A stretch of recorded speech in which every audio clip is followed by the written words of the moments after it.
Hello, everybody. Welcome back to the Unfounded Podcast. My name is Christopher Turner, and I am your host. Thank you for joining me here again.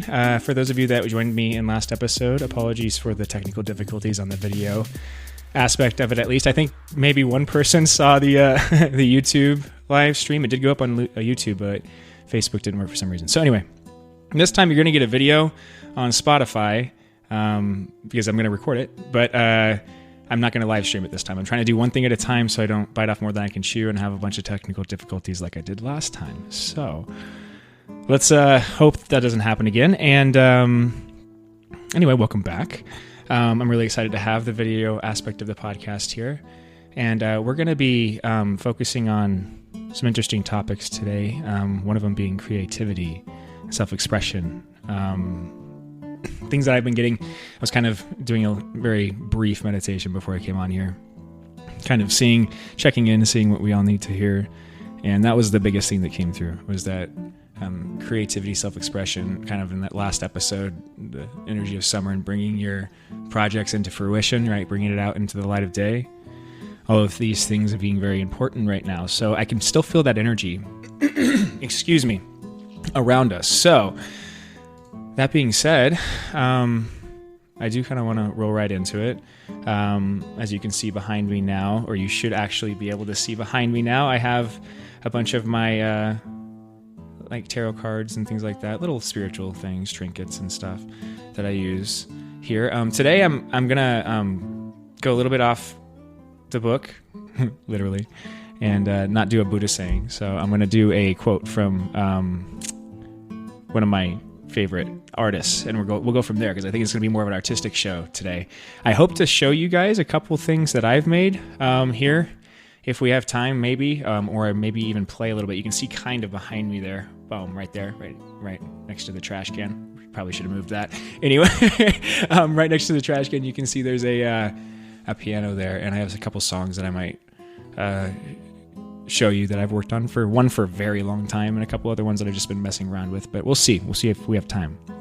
Point being, kind of trying to demonstrate the creativity and self-expression I'm talking about in the episode for you. So let's get right into it. I kind of want to set the tone, like I said today, with a quote instead of just a page from the Buddha book. We can probably still do it if I feel drawn to it, but let's go to the quote first. And also I have one of the reasons that you didn't see the video episode on Spotify is because I didn't have a lot of things set up right. So the video just didn't come out right. We'll just leave it there. Let's not waste any time on it, I guess. So here's a quote I have for you today. It's by Salvador Dalí, actually. Many of you are already probably familiar with him. He's a very popular artist. Kind of a very controversial artist too. He had a very controversial life. He was very outspoken, very kind of, what's the right word? I don't know.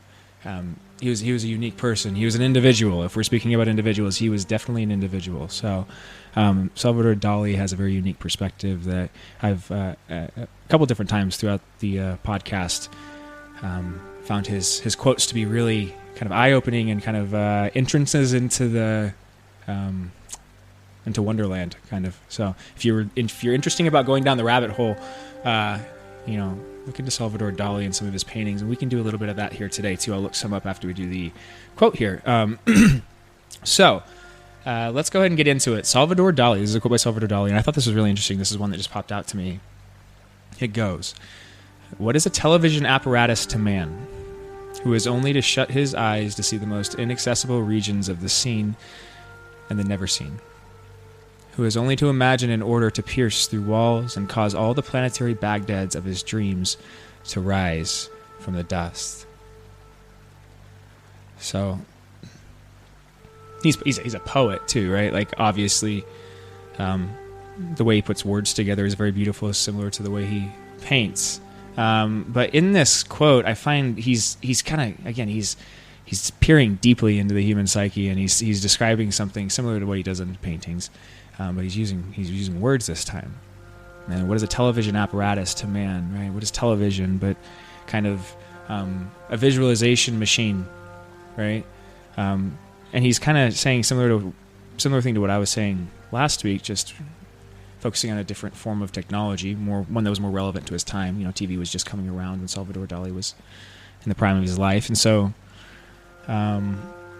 television was an apparatus, right, to kind of, I don't know, what's the right word, peer into the human psyche, similar to the way that the internet has done for us in the 21st century. And I think that what Salvador Dalí's trying to describe there is that we already have kind of the capability of seeing far off lands and worlds and crazy technologies and magic and everything your heart can desire right here. It's built into us. We're hyper creative beings, and you only have to look at one of Salvador Dalí's paintings to really see that. We can do that here real quick, and I'll see if I can pull something up for you. But Salvador Dalí, we'll pull up just like a Google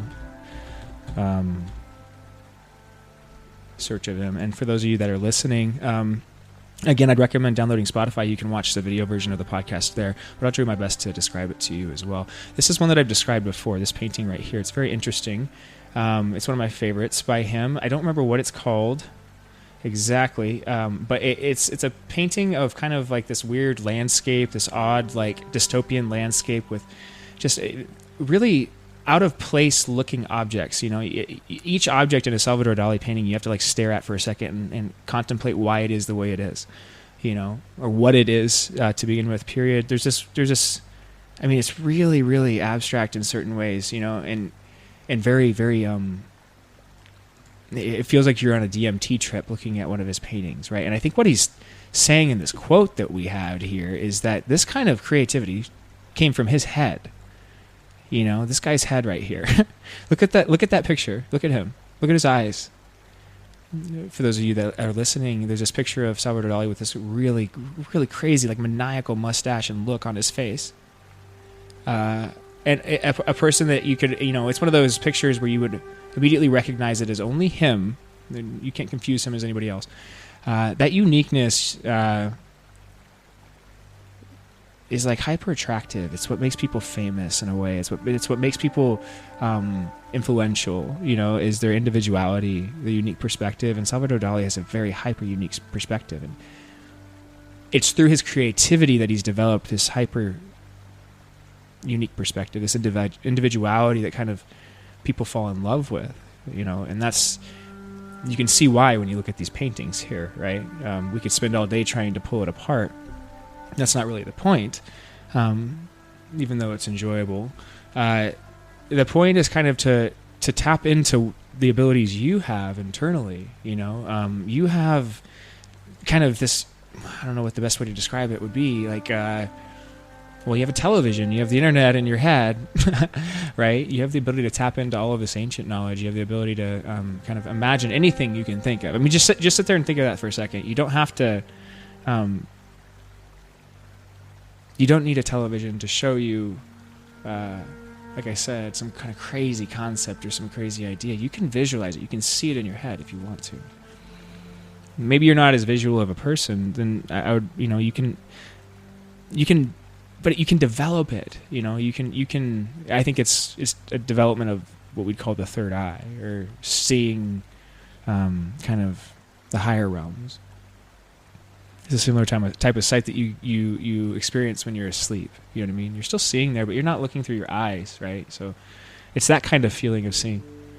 But there's this imagination and this kind of sight that comes through the development of creativity, and it's attached to the psychic gifts, right? It's attached to the human intranet, And I think that's why creativity is important to talk about. I don't want to ignore the tarot today. I do want to do at least a couple card pulls in the tarot, maybe even one from the Buddha book as well. I'm feeling drawn to it right away, so I'm going to do a intuitive pull real quick here, guys, for the Buddha book real quick. Okay, well, that was very quick. We pulled up page 286. For those of you that are watching, I'm going to try to show you this again. Here we go, page 286, and I hope it's probably going to be reversed on the camera, so that's going to make it a little confusing, so probably that's fairly useless. All right, so we'll go ahead and just read it to you. On page 286, we have, there are 4 bases of sympathy. What for? Charity, kind speech, doing good, and treating all alike. It says, there are 4 bases of sympathy. What for, you ask? Charity, kind speech, doing good, and treating all alike. It's on page 286. So that's an interesting one. I don't really necessarily see a direct correlation to the creativity we're speaking of, but I bet you we could find one if we try to pull it apart here. There's a connection, right? Sympathy is connection in a certain way. When you show sympathy for somebody, you're showing them love, right? And love is a certain type of divine expression. People demonstrate love through creativity all the time, so there is a connection there. It's just not necessarily direct. But it's important, I think, maybe to develop these bases it's describing here, these bases of sympathy, charity, kind speech, doing good, and treating all alike, because it develops this concept that I was speaking of right there, of unity, of oneness, of kind of interconnectedness, the human intranet, right? So it's a kind of a religious description of that, I think. Let's go to the next page. What is this page? This page is not numbered. So it would be, I guess it'd be 287 if 286 was right before it. Let's hope. And it goes, and lovers of the home who hold faith in these 4 truths, dharma, firmness, gift. Wait, hold on. Let me start that one more time. And lovers of the home who hold in faith these 4, truth, dharma, firmness, gift, hence gone shall grieve no more. Again, it goes, and lovers of the home who hold in faith these 4, truth, dharma, firmness, and gift, hence gone shall grieve no more. So that's a hard one, just like from a language perspective, from a kind of a vocabulary perspective, it's hard to pull apart. But again, I think we can kind of, there's 4 here, right? What is this? What for? And then this says faith, these 4 here on both pages. The first page says charity, kind speech, doing good, and treating all alike. And the second page says truth, dharma, firmness, and gift. And so I wonder if these are speaking of similar qualities, right? Just in different ways. But these are all necessary qualities for one to kind of be able to express oneself fully and truthfully. There's a lot of copycatting that goes on in the world. My apologies for those of you that don't know. This book is The Sayings of the Buddha: Reflections for Every Day by William Ray. So that'll be in the show notes if you want to look that up. But there's a lot of people that kind of try to imitate. Especially in the modern world, there's this imitation game that goes on. I see it a lot on social media and kind of just in television and everywhere. Everybody wants to look the same. Everybody kind of dresses the same. Everybody says the same things. Everybody eats the same foods. Chipotle is a good example of that. Everybody likes to go eat at Chipotle. These kind of things, these trends, the trends themselves. It's a herd mentality. That's the way that Nietzsche would describe it. But it's a certain way that people are predictable, and not that it's bad inherently if you just like to eat Chipotle, right? Or maybe if you fall into these certain trends, parts of these trends, there's nothing wrong with that. But where people fall into trouble, and we can all fall into trouble, is when we align totally or completely with what we would call the social archetype of the righteous or right person, right? If you try to make yourself into this idea of what society thinks is a good person, you're always going to fall short, and you'll kind of sell yourself short. You'll kill your own individual creativity, right? Which is it's a sin against yourself. It's a sin in the truest sense. It's something you don't want to do because you'll experience a deep type of pain that's hard to understand and harder to heal. So there's a necessity for us to cultivate our individual creativity. And these kind of truths are the ways that we can that lead us there, right? I don't know why specifically, but there's a necessity for truth in this process for when you're talking about creativity and uncovering yourself. There has never been an artist that's been, that's done anything original, any original artist that hasn't had to be like kind of almost in a harsh, radically truthful in the way that they express themselves. And oftentimes these artists were kind of not appreciated in their time fully because of the way that they're radical. Certain people come to mind, like Leonardo da Vinci specifically. Even though he was a very gifted artist, I think there was a couple different things that kept him from being really fully recognized when he was alive. One of them being, I think he was, if I'm not mistaken, homosexual or believed to be homosexual. There was a couple other things that there was that came out about Leonardo da Vinci. He had a lot of, obviously radical ideas. He had all these inventions. So I think he was accused of witchcraft at other times and alchemy and things like that. So a lot of people are misunderstood in their time, especially ones that speak radical truth, but then we look back hundreds of years in the future and we see this like, there's this obviousness to them and this weird way in which we kind of look at everybody else that ignored them as like absolute and complete idiots. You know what I mean? And so there's like a necessity for us to be open-minded, to be truthful, to be honest with ourselves, so that we don't end up in that kind of we don't fall prey to that. We don't end up being one of the kind of what's the word, ignorant ones, one of the herd. Unfortunately, the way that I think you can test yourself against that is by kind of seeing how closely you align with the social archetype. If you had to like write it down, like sit down and write down like everything that you think would be perfect in this, society would objectively say was perfect, which is not, there's not really an objective thing that everybody thinks, but you get the point. You do your best and then see how closely you align to that, or how badly you want to be that. I don't know how constructive it should be. Be careful with this exercise, guys, because you should always have self-love. Don't compare yourself to anything else. But I'm saying if you're trying to understand the concept more, this is something like an exercise you could practice, right? Is like trying to see like kind of how much you try to become that archetype. Because there is going to be always overlaps. There's going to be things that you enjoy that society enjoys as well, that society raises up and is popular. But there's also going to be things that you don't necessarily enjoy, but that because society enjoys it, you're going to tell yourself you do. And it can get very, very, very hard to tell a difference, especially over a long period of time, right? So there's a social influence that also kills creativity,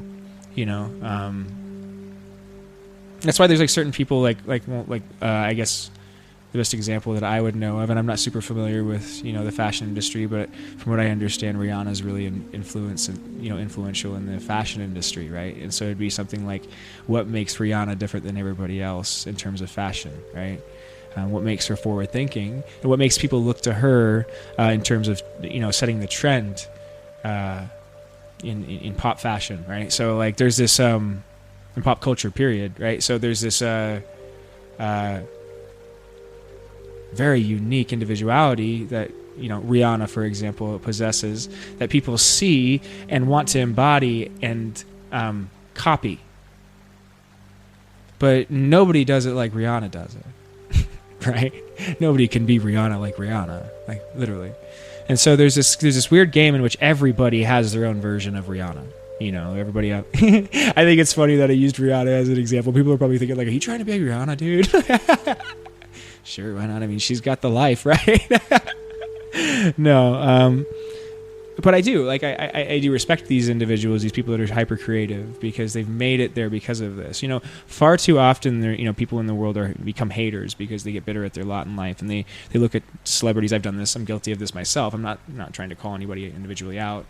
I can take myself for example. I oftentimes would get bitter at certain celebrities. Not necessarily bitter, but there's this weird jealousy, like quiet jealousy when you'd watch a movie or something like that, like where you resonate with somebody really deeply and you have this, at first, like, wow, I really like this character, I really like this actor, but then you also get this weird way in which you're like, oh, wow, I wish I'm a lot like that. Like, why aren't I acting? Like, why aren't I doing this? Like, why aren't I, whatever your version of it is, doesn't have to be acting, but it could be like, maybe you're a public speaker, maybe you're a really good fisher, like, fisherman, maybe you're a fantastic basketball player, like, whatever your version of it is, right? Musician is usually what my version of it is. And so I think there's an importance to listen to that voice when you're experiencing it. It's really important because it's something inside of you calling out, like that those insecurities or things inside of you telling you, leading you, towards your truth. It's like people often ask when they're lost or when they feel frustrated, where they can't find joy in things, what do I enjoy? And it's like, well, the tricky part of it is figuring out what you enjoy if you've lost it for long enough requires you going down kind of a path of insecurity internally to finding it again. So what I mean by that is, like, look in the people in the world that make you insecure, look at what they're doing, and then ask yourself why that makes you insecure. Right? What you'll find is there's something inside of you. It's related to your inner child. It's going to be the shadow aspect of you. Probably at that point, if you're feeling this way, you're jealous and, these kind of ways, or negative, low vibrating, whatever it is, towards another individual. Like, there's going to be some aspect of your shadow there that's being triggered, and it's usually related to some part of your inner child that is, very, very upset. And so when you see somebody that's jealous, when you see that very, really, really specific look on people's face, I don't know exactly how to do it for you, but it's like they'll pinch their face up. And then they'll kind of glare. I'm looking at the camera while I'm trying to see if I'm doing it right. They'll kind of glare at people, something like that. And there's this weird way. It's called, people in many cultures they call it the evil eye. I mean, this is a good example of what the evil eye looks like in people. But it's when people are in a low vibration and they're kind of looking at somebody else and wishing that they could switch places, or there's certain characteristics they could take from that person or whatever it is. And it's a really, really, really negative place to find yourself, because it can produce a lot of much more negative emotions. If you'd like to kind of see how these negative passions, or these negative sins, you could call it, if you want to follow in the Western tradition, how they interrelate, you can go back in the podcast and look up the 7 Deadly Sins episodes. I believe you just have to scroll through the episodes and find the ones where they start to list off the 7 deadly sins. There's gluttony, wrath, lust. You can go through all 7 of them, right? Listen to those, because those ones, you'll see that there's this weird way in which, like, lust and envy interrelate and end up leading towards pride, if I remember right. With pride kind of being, if I remember right, the worst one, because it kind of leads you to do all of the other ones, or like pride being the start of it, Anyway, you'll find it if you're interested enough. The point being is that we have to go in this internal journey of looking at our shadow and looking for the things that make us very uncomfortable, in order to kind of find the parts of ourselves that are hyper creative and the places that we've lost joy, if we want to find joy again. And it's really an unpleasant message at first, but it is the truth, because, like, as you start to go through these things, as you start to go through these old memories, these traumas, or whatever they may be, you'll find that there's this part of you that wants to express that feeling that you've had pent up, whatever it relates to, whatever your version of it is. And that feeling of wanting to express yourself, that fire, that passion that you feel in those moments when you're down, is exactly what you need. It relates to the episode, a couple of days ago, about grace, right?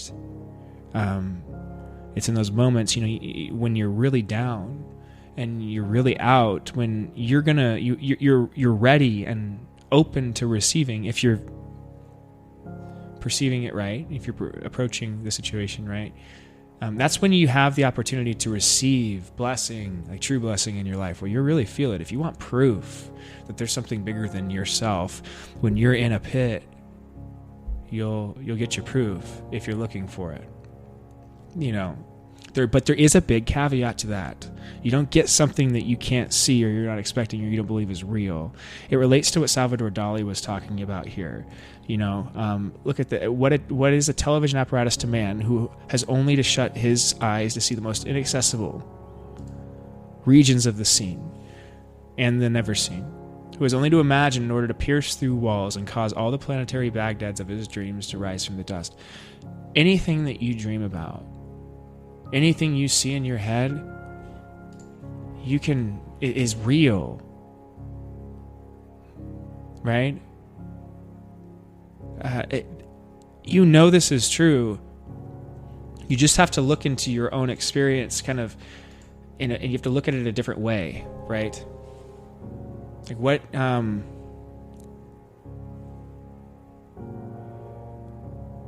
you are, let's let it rest there for a second. I'm going to pull a card because I think I'm getting into it too quickly. We're already 26 minutes in here, right, guys? But I believe that there's this necessity for that internal search, right? And so let's pull a couple cards. I'm going to do more of a traditional kind of what I would do for myself for you guys here. So what I'm going to do is I'm going to shuffle the deck. I have a traditional Rider-Waite deck here.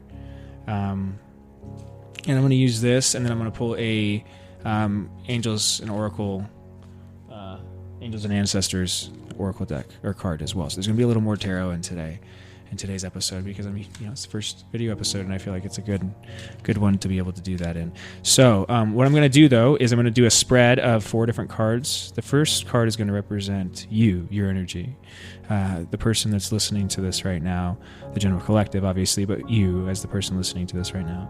It's going to represent your energy, whatever energy you're in right now. The second card I pull is going to represent the situation that you're in, right? What the energy of the situation you're in. The third card is going to represent kind of the way I like to look at it is like the energy to overcome, or the energy. It could also be the energy that's helping you, but usually I like to look at it as like the energy to overcome the obstacle in your way in that day, in that period of time, whatever we're reading for you, right? So, and then the last card is usually an advice card. So it would be any additional advice that you may need to kind of achieving the highest outcome, to being in the best energy, the most receptive energy, to being aligned with yourself fully, right? So that's the whole purpose of this. So let's give it a shot. Let's see how it works. I'm going to go ahead and pull the first card. I'll do them all individually. I'm shuffling right now for those of you that can't see. I just kind of shuffle intuitively until I feel like it's good to go. But I promise you, I'm not doing anything tricky back here. No sleeves, right? Look at that. So, all right, let's give it a shot. I think that's good. I'm just going to cut the deck.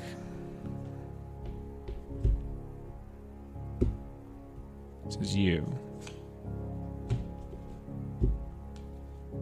All right, so we have the Four of Pentacles, and I'm going to go ahead and read this from the book here real quick. And we can also do some, because you guys have the computer here, we can look it up online, we can read online, we can do we have a lot of resources, right?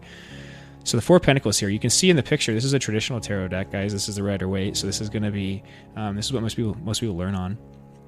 But you see 4 pentacles, this person here holding 4 pentacles. The pentacles usually refers to kind of like the physical world or your physical world. It can refer to your finances, obviously with the coin look to the pentacles, your material wealth, your well-being, your financial well-being, those kind of things. So, and then you see in the picture this gentleman sitting on what appears to be kind of like a throne, but it's not really big enough to be a throne, just like a ledge. It looks like a side of a building or something, and he's clutching one of the pentacles, one pentacle sitting on his head, and he has both feet on the other pentacles. So if I was just to read this visually, going off of it visually, it would say that you right now are kind of feeling maybe that you've put in a little work, you've been working diligently for a little while maybe, and you are financially feeling not stable necessarily, but you're feeling actually kind of the opposite, like you need to hold on to something, right? Maybe your career isn't necessarily exactly where you want it, and you feel maybe a little threatened in it, or maybe that maybe finances aren't exactly where you want them to be right now, and you need to put a little bit more focus on that, but you're feeling a little bit of fear, a little afraid, right? That's the energy that I'm getting initially off of this card here, guys. So let's see what the book says. You have a couple different colors here too. Purple and red may be significant. So it looks like the purple is kind of overwhelming the red, covering up the red. So red usually represents like passion and things like that, right? So creativity, sexuality it can represent as well. So and the purple usually represents, from what I understand, like divinity. That's usually how I or royalty. That's usually how I view it. And I believe it represents the crown or third eye chakra. I'd have to double check here. Let's look to see what that represents here. The chakras, images. So the purple is the third eye chakra, and it represents psychic abilities and imagination, right? It's that third eye that's on the picture of the show, in the show here. So let me show you guys what I got here. Sorry. But you can see here that the third eye is represented by purple, and that the root chakra is represented by red, and the sacral chakra by orange. So this root chakra right here would be represented by instinct, survival, and a sense of security. It's the things that ground you, right? The sacral chakra represents emotion, energy, and creativity. So what I would say is that this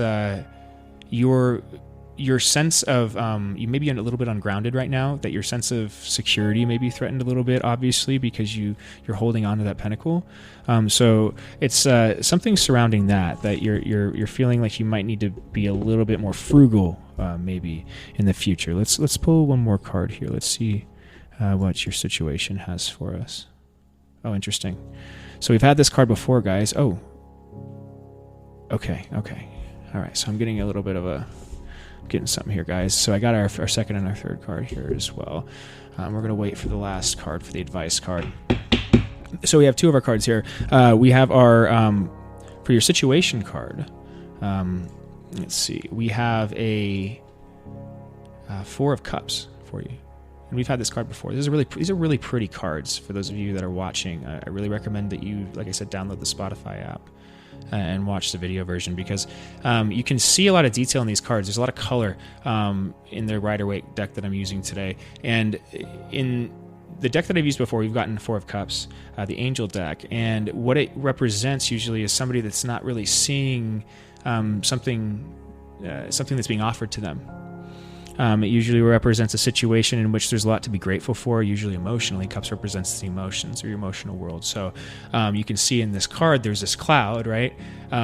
That's offering or reaching out a cup to this gentleman that's sitting under a tree, and he's staring at three other cups, but not looking at the fourth one, right? Not representing, and he looks upset looking at the three cups. Like, I only have 3 cups. I should have more cups. I should have way closer to 10 cups, but I only have 3. And he actually has 4 cups, but he's only recognizing 3 of them. That's the point, right? So this is your situation. You're in a situation where you may be feeling like you're, emotionally just, it's not doing it for you. Whatever situation you're in, you're not feeling fulfilled. You're not feeling like this is going to be, it's not everything that you expected, or you're not where you thought you should be at this point. And there's a sense of missing something, though. Like you're not appreciating something that you do have right now. And the cloud represents like air, right? And that usually represents thoughts. So I would or your mind. So it feels like it might be related to something that's going on in your mental world. It might be related to this, right? If we put both of these together, if you right now are in a Four of Pentacles energy, and then your situation is the Four of Cups. There's 2 4s here. That's important. 44, right? We'll have to look that up, see what that means. But 4 usually represents something like stability. I believe the home. If you flip a 4 upside down, it looks like a chair, right? So it's something like that, being stable on solid ground. And 44 adds up to 8. So that would represent something like the infinite or the divine. And I see that there's this cloud here, and I see that almost as the infinite or the divine, or something trying to connect to your head or your crown chakra. So there's something you're not perceiving right now that's a gift. It could be an idea. It could be something that you've worked on. And I believe, if we're going off of the subject of the podcast today, it's probably something related to creativity.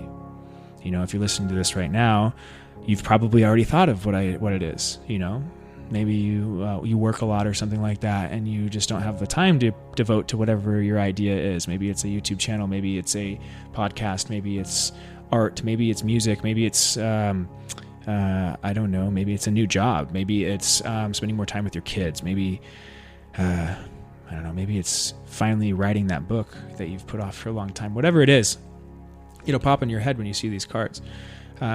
Situation right now that you're presented with is the Four of Cups. There's something here that could make you feel a little bit more emotionally fulfilled if you just kind of look up and recognize it.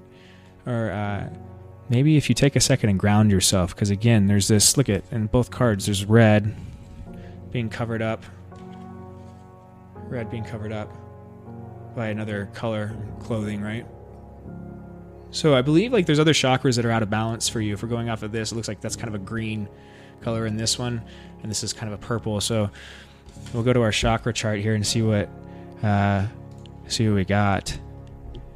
So green would be your heart chakra, right? And purple would be your third eye. So I'm thinking what's happening is maybe you're going through something that is affecting your heart chakra that's making you feel a little emotionally down, and making you feel like you have to hold on to your physical world, hold on to what you have physically, because it makes you feel like you have a little more security than you are feeling right now, right? If your root chakra is affected, then you're going to feel unstable, and both of these images depict someone that is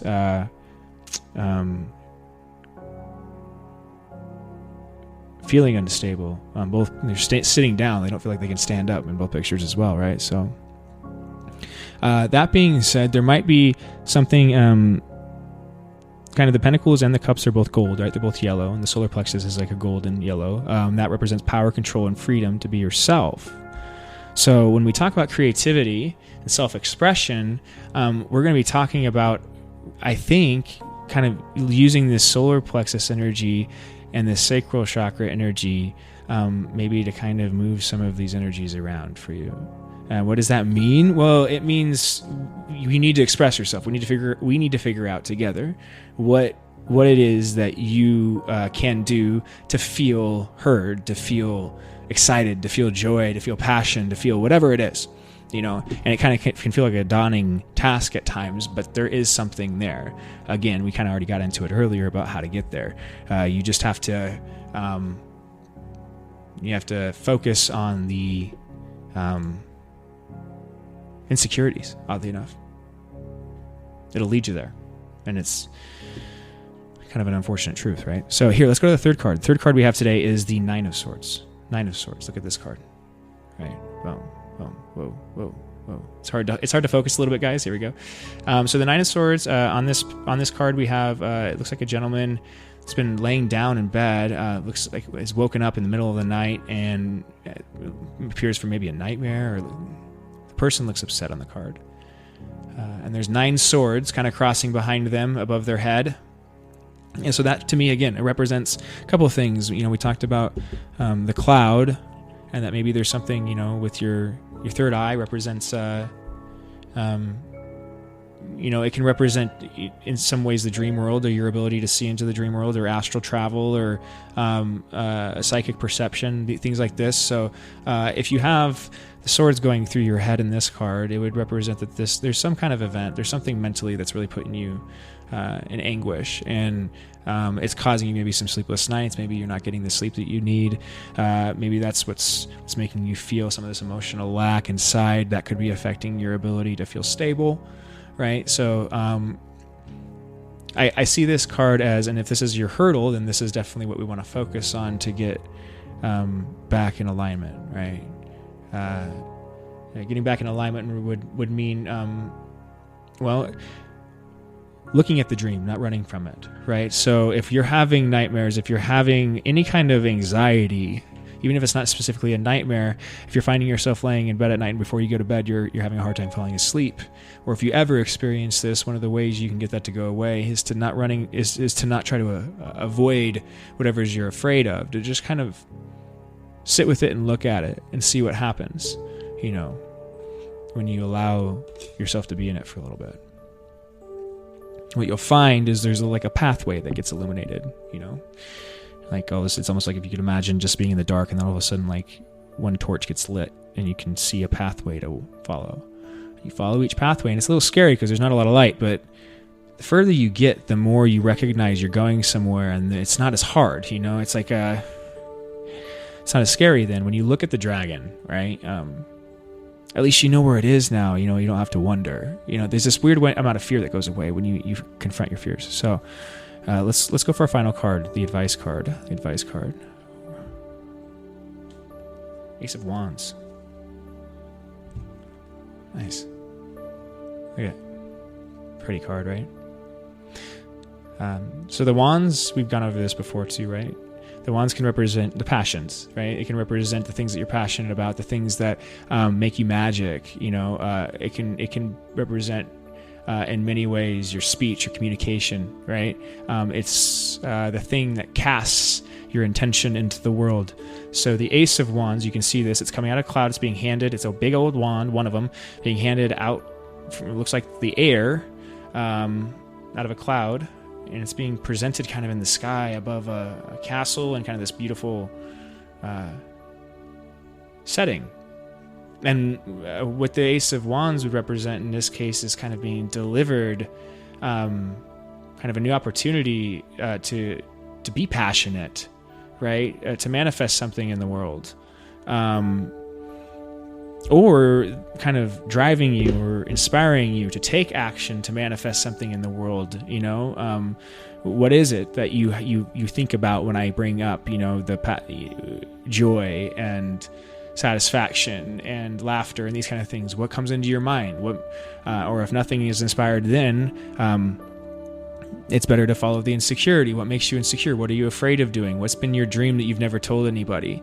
You might find it that way. You know, it just depends on how you hit it from yourself.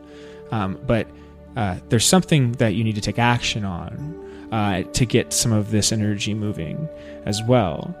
And that doesn't necessarily mean you have to go do something overnight, but there's an opportunity that's represented in the Ace of Wands, something divine, something being handed by the divine to you here. Right, here's an idea. Here's a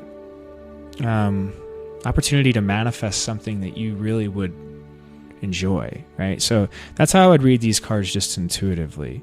And if you're going through, it sounds like you may be going through, or whoever's listening to this right now, might be kind of going through something. And if you are, I'm there with you. You know, I've been going through a lot too, and I've been having a lot of sleepless nights. You know, like I've had a lot of nightmares and a lot of bad dreams and things that I've had to confront. And I've literally woken up multiple different times and just had this heavy feeling, like I couldn't, like a weight sitting on me, like literally like somebody was sitting on me. And you know, I've been really isolated, so I felt really alone. And in these moments, I would sit there and talk, you know, to my guides and my angels, and I'd ask them, I'd be like, you know, what do I do? And usually what I would get back is like, just let it rip, man. Cry. Like that heavy feeling is sadness, it's sorrow, it's pain. Like, let it out. Feel it. Don't run away from it. Don't pretend like you're weird for feeling this way. You know what I mean? You're a human being. You feel this way. You're supposed to feel it. It's no mystery. It's not that complicated, right? There is something that you're feeling that way about for sure, right? Nine of Swords. Don't run away from it. You know, don't be scared of the things that make you scared.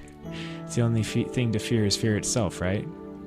Because it's going to hide your creativity. It's going to hide an opportunity from you. You know, if you focus too much on the things that have been tormenting you, you know, it's already done. It's already in the past.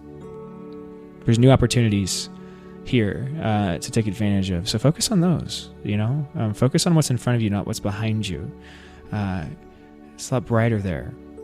You know, you might feel a little beat up, like you've put a lot of effort into manifesting things into the world. You know, you have the Nine of Wands on the bottom and a couple of nines too. So you have a couple of repeating numbers here. We have 4 Pentacles, 4 of Cups, and 9 of Swords, and 9 of Wands on the bottom of the deck. So I'm going to see what that number is. Let's see, 4499. I'm just interested. 4499. Bear with me, folks.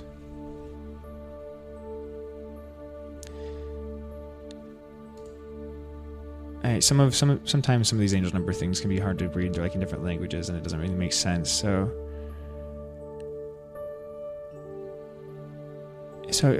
I don't know exactly what it would mean, but for the nines represent kind of coming to an endings, or coming to an end, or approaching an end.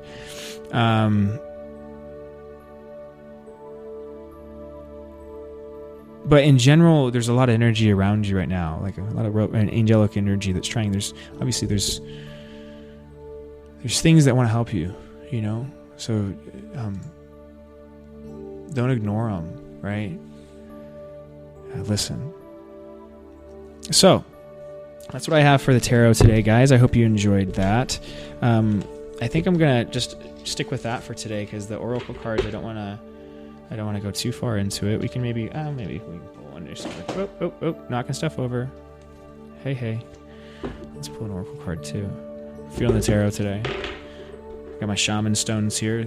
These are really dope. They come from the Grand Canyon. They're if you can see these are little stones that get polished, I believe, in the Colorado River. If they're from the Grand Canyon, that'd probably be a good bet. But when you hold on to them, there's really, really interesting energy. There's a male and a female version that they always come in a set. You can kind of see the difference, and you somewhat intuitively pick which one goes in what hand, but you hold them in each hand, and you can really feel, like I feel connected. I can channel readily when I have them in my hand, you know what I mean? So I get the shaman stone naming at least. Anyway, let's pull a Angel Ancestors and Oracles card. Ooh. We have Shift Your Perception. It's the Air Guardian. Let's look at that one. This is like a depiction of a woman. She looks like she's in the air, so she has wings. She looks like an angel, basically. Kind of almost like she has a headdress on. Looks almost Indian, like Indian headdress. It's green, maybe jade crystals in it, and she has wings, black wings, and long black hair. And she's looking at you fairly seriously. She doesn't have a kind of a stoic look on her face, but she says, "Shine." She says, "Shift your perception." So let's see what that says in the book. Shift your perception. This might be helpful here. We'll see. Hopefully, hang in there for me, folks. Sometimes it takes a second to find these in the book, and that's kind of frustrating.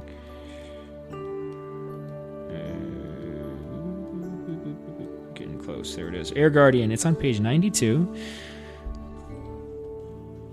And it says, change the way you think, and you will change your whole reality. Okay. My computer's liking to make a bunch of noise right now, too. I do see that. Thank you. Okay, I'm going to go ahead and do something here. Give me a second, guys.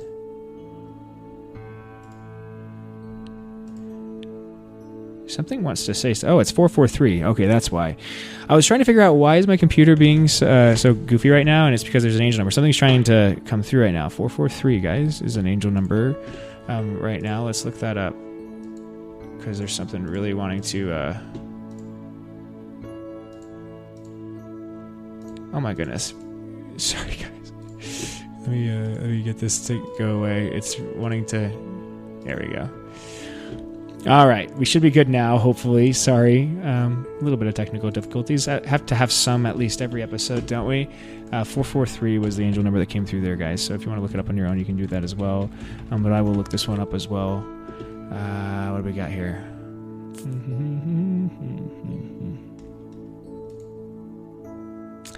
It says, angel number 443 asks that you acknowledge the determination, patience, discipline, and hard work you have put into your endeavors in the past, and know that they will have long-term benefits and rewards for yourself and your loved ones.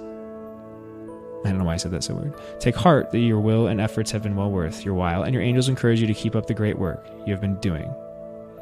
It's a message from your angels that the creativity and joy you have injected into your work and daily life have brought about positive energies, making things go smoothly for you in your life. So this is a message of upliftment and encouragement. And I think if we focus on kind of the cards that we had today, there was, you feeling maybe like that 9 of Wands energy, like maybe you feeling a little beat up and you've put in a lot and you've put in a lot of effort and you're not really seeing you're kind of maybe feeling like you have to put in a lot of effort to protect what you've created, and you're not getting a return back from it like you should, or something like that. And the angels are telling you, like, keep up the good work. You're doing just fine. Like, don't get down just because the message may feel a little negative or may feel like you are in a negative spot. Like, that doesn't, like I said, like yesterday or the previous episode, if you're feeling that, go back and listen to the previous one. Like, you're exactly where you're supposed to be, right?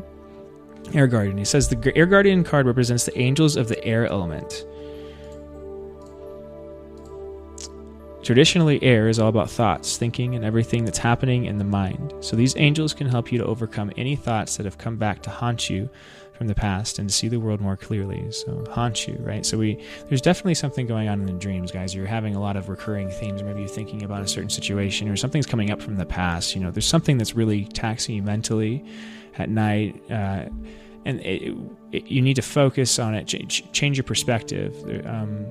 I have a feeling that it's something around not wanting to look at the truth of whatever the situation is. They're guiding you to change the way you think about certain situations, right? There you go. As this could be standing between you and greatness. The extended message is, and greatness in this context would be your creativity.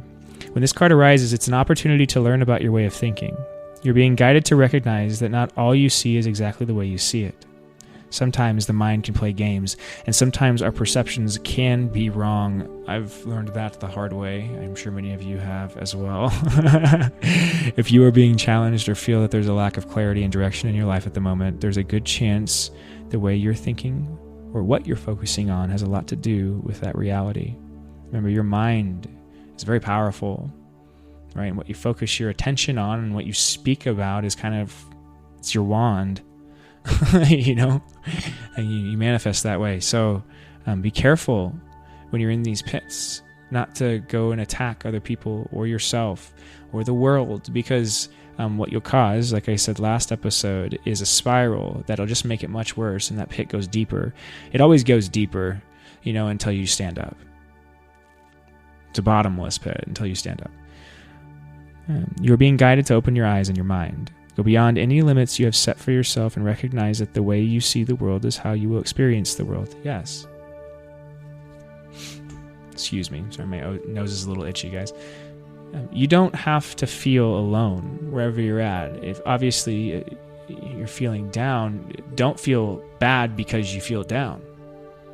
Gosh, it's like that morality message I was talking about. We do so much more harm to ourselves just by judging each other. By applying morality outwardly, then any kind of harm, I think, is that we do more harm than good. We don't save anybody by doing that. So be gentle with yourself. Opportunities are moving in your direction, but they will only open up for you if you are ready to do the internal work to support them. The internal work is shadow work. It's looking at your inner child, following the insecurities, following the rabbit down the rabbit hole. It can be scary, but it's a wonderland. Alice goes, it's a wonderland, right? It's also about dreaming. So there's a lot of synchronicity around dreaming and following, your intuition. 448, a lot of synchronicities right now. So that's what I got for the tarot today, guys. The Air Guardian. I also get this message: just believe in yourself. Just believe in yourself. You may say, like, oh, that sounds easy. Just believe in yourself. Well, some of the simplest concepts are the hardest ones to implement, right? It's the truth. I believe in you. Truly, you can do it. Sometimes all you need is just one other person in this world that believes that what you believe in can become a reality. And I know it can. It's more a matter of you making it happen than anybody outside of you. You just got to recognize that. So, that being said, creativity, right, guys? Why is it so important? Let me take a drink here. I have some, throwing my shaman stones around too. I have this might be a synchronicity. Anybody likes poo? I'm drinking out of it's weird. Everything's flipped when you hang in the camera. Poo looks mad. Whoa, look at that. Poo looks very angry. He looks upset somebody's taken his honey pot. What the hell? Okay, I'm drinking some chai tea. It's good. It clears the throat, right? So, I haven't always been into chai tea, but for some reason it's doing it for me right now. All right. Gotta have my shaman stone. Oh, the camera tried to find me. Okay. Yes, guys, creativity. So there's a lot of different ways you can express yourself. And oftentimes people will act, if you ask them, if they're creative, they'll say, no, I'm not creative. But it's almost never true. It's so surprising when you take somebody, like for instance, to karaoke is a good example of this. You can find many times that you go to karaoke, there's a lot of people that have extremely good voices. Good voices are much more common than people like to recognize. People are just very self-conscious. Singing is also it's a talent, but it's also a skill. So you can learn those things and you can become a better singer. There's things like that. There's art in general is that way. People can be talented, but just like sports, you can get better at creative expression. And the best thing about art itself is there is no right and wrong. There is no objective better. You can have a LeBron James in basketball, and you can have kind of, whatever the opposite of that would be. I'm not necessarily a basketball guy, right? But in art, it's different. You don't compare Salvador Dalí to Picasso in that way. They're them. Same way you could say, who's the better artist, Metallica or the Eagles, right? And it's like, well, fuck. It's a hard one. It depends on your taste, I guess, right? The best is an objective thing that doesn't necessarily, or a subjective thing that doesn't necessarily really ever have an objective side to it. So, that being said, there's a safety in your expression that you can realize if you're feeling nervous about how to express yourself or whether you should. Whatever your idea of creativity is true. You don't have to pretend like there's you don't have to hide it from yourself. You don't have to pretend like everybody else is better at it than you, and then sit down and watch TV or watch a movie and see the thing that you're meant to do on the screen while you feel this itching inside. It's like that's everybody has their own version of that, and that's the feeling you follow. Start to write, start to journal. My version of it is music, guys, and this, right? My original version of it was this. Just making a podcast and talking to myself. And that's one way I like to express myself, right? But another way I like to express myself is through music. And so that's one of the ways I'd kind of like to show you right now. If I can find the music here, I think it'll be kind of interesting to show you. So I've worked on this project for a while now, and it's just, I've always played music since I was a kid. But that was one of the things and I've always been, really talented. Naturally, it's one of the things I was talented at. I always picked up instruments and things very easily. I was in a band when I was younger. We played some talent shows and dances and things like that. So I had this affinity for music from a very young age. But as I got older, I realized that it wasn't something that I could. It was very daunting trying to figure out how I could make money, how I could, have the other things I definitely wanted, like a family, and stability and these kind of things. If I was going to be a musician, a starving artist, and so I made a choice, and I turned away from it. And I ran away from it for about 10 years, or over 10 years. And around that time, I experienced so much negativity in my life. I got so down on myself. I got suicidal at times. I lost my mind. It's serious, guys. Not expressing yourself. Creativity is a very serious thing. It can cause this kind of pain inside of you that can really be life threatening. So these messages are important. There's a way in which we've devalued art and made it a weak thing. It made it, because it's more of a representation of the divine feminine, that kind of expression. We've turned it into this weak thing, but there's nothing weak about the divine feminine or femininity in general. Nothing weak about that. There's a strength that you can see in vulnerability that is very hard to imitate any other way. There's a strength that you can see in creativity and passion and self-expression that you can't, imitate in any other way. And that's what's necessary here. So let me see what I can do here and see if I can maybe find this, because we're about to end the show. I want to play this kind of at the end here for you guys and see if you enjoy it. So I've worked on a bunch of different things, right? I play the piano, I play the guitar, I play the saxophone, I sing, play little drums, and I do some digital music, and that's kind of what I've been messing around with and trying to create my own stuff. I'm eventually going to do my own background music. The stuff that you hear right now, I want to do all of my own stuff. Right now, just a shout out, Kevin MacLeod is the person that produces all of the music in the background. It's all Creative Commons licensing, so he produces this all for free. And all of his information is in the show notes every episode. So if you want to know anything about any of the songs, they're all in order. Please go and visit him. He does everything on a donation basis. I wouldn't be able to do any of this without him, and I've never shouted him out. So I really appreciate Kevin MacLeod. Go to incompetech.com. Check out his stuff. Really good stuff for any of your creative endeavors. And like I said, support him when you can, because this artistic community we need to stick together, right? So here, let me look at see if I can find my song here. I'm going to open it, but I believe I titled it Love. So this is a song that's based on a chord progression. It's very simple, that I've been using and playing since I was about 12. And I was when I was about 12 or 13, I took some piano lessons, and when I was doing that, I realized that I really, I'd like to jam. I like to just sit there and play. And as I started to do that more, I started to come up with my own, chord progressions, my own songs. And I wrote this one song that I don't know if I'll play today, but I'll play in one of the episodes for you guys.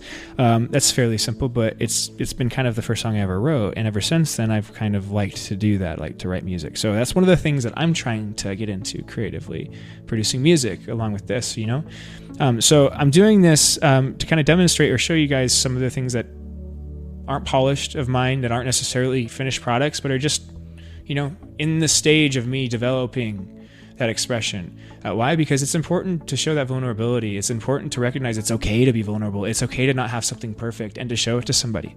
You know what I mean? It's okay to express yourself in whatever way you feel is necessary. Granted, as long as you're not harming anybody else or yourself. So, that being said, I think I just want to play this for you guys. Again, it's not a finished product, but it's something that I enjoyed making, and I think you guys might enjoy it as well. So let's see what we got here. Let me see if I can move it over. I don't know if this is the right one. Let me see. No, this is not the right one. Let me find the... Hello guys, sorry, welcome back. We had a little technical difficulties there, but I'm going to get you the song here. I had to pause the podcast. There's going to be a little bit of a break there in between in the video. It'll look a little funky on the video, but it's okay. Anyway, the song didn't come out right because I had it in Ableton, the development software that I usually use. So it was at a different... Anyway, it wasn't, settings weren't right. So I had to download it as an MP3 and put it in the podcast here, but I'm going to end on that song. It's a couple minutes long. It repeats a little bit. And like I said, it's very rough, but I really hope you enjoy it. This is my version. This is my current creativity. This is my expression. So what's yours, guys? And I'm going to leave the podcast on that. Lots of love. Bye-bye.